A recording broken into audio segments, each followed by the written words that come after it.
நீங்கள் புதுசாக முதலீடு பண்ண ஆரம்பிக்கிறீங்க அப்படின்னா இந்த 72 அப்படின்ற விதியை நீங்கள் கண்டிப்பாக தெரிஞ்சு வச்சுக்கணும். இந்த கான்செப்டை இங்கிலீஷில் ரூல் 72 அப்படின்னு சொல்லுவாங்க.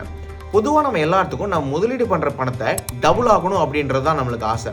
அது எப்போ ஆகுது, எப்படி ஆகுது அப்படின்றத கண்டுபிடிக்க தான் இந்த ரூல் 72. நீங்கள் போட்டிருக்கிறது எஃப்டியாக இருக்கலாம், ஆர்டியாக இருக்கலாம், எதுவாக வேணாலும் இருக்கலாம். ஆனால் இந்த ரூல் 72 பயன்படுத்தினீங்கன்னா உங்கள் பணம் எப்போ டபுள் ஆகும் அப்படின்னு உங்களுக்கு தெரிஞ்சிடும். இப்போ உதாரணமாக நீங்கள் 1 லட்சம் ரூபாயை 8% வட்டிக்கு போட்டிருக்கிறீங்க. அது எப்போ டபுள் ஆகும் அப்படின்னு நம்ம கால்குலேட் பண்ணோம்னா அந்த 8 72ஆல் வகுத்தோம்னா நம்மளுக்கு கிடைக்கிற விடை 9. இந்த 9 வருஷம் ஆச்சுன்னா உங்கள் 1 லட்சம் ரூபா 2 லட்சம் ரூபாய் ஆயிரும். இதை நீங்கள் ரிவர்ஸ்லையும் போட்டுக்கலாம். இப்போ உதாரணம் ஒரு 1 லட்சம் ரூபாயை 6 வருஷத்துக்கு போடுறீங்க. இப்போ 6 வருஷத்தில் டபுள் ஆகிறதுக்கு உங்களுக்கு எத்தனை பர்சன்டேஜ் வட்டி வரணும் அப்படின்னு கால்குலேட் பண்ணிக்கிறதுக்கு 6 72ஆல் வகுத்தோம்னா நம்மளுக்கு கிடைக்கிற விடை 12. இப்போ நம்மளுக்கு இந்த 12% வட்டி வந்துச்சுன்னா இந்த 1 லட்சம் ரூபா 6 வருஷத்தில் 2 லட்சம் ரூபாய் ஆயிரும். இந்த மாதிரி பயனுள்ள தகவலை தொடர்ந்து தெரிஞ்சுக்கிறதுக்கு ஃபைனான்ஸ்காரனை ஃபாலோ பண்ணுங்க. நான் வசீகரன், இது ஃபைனான்ஸ்காரன்.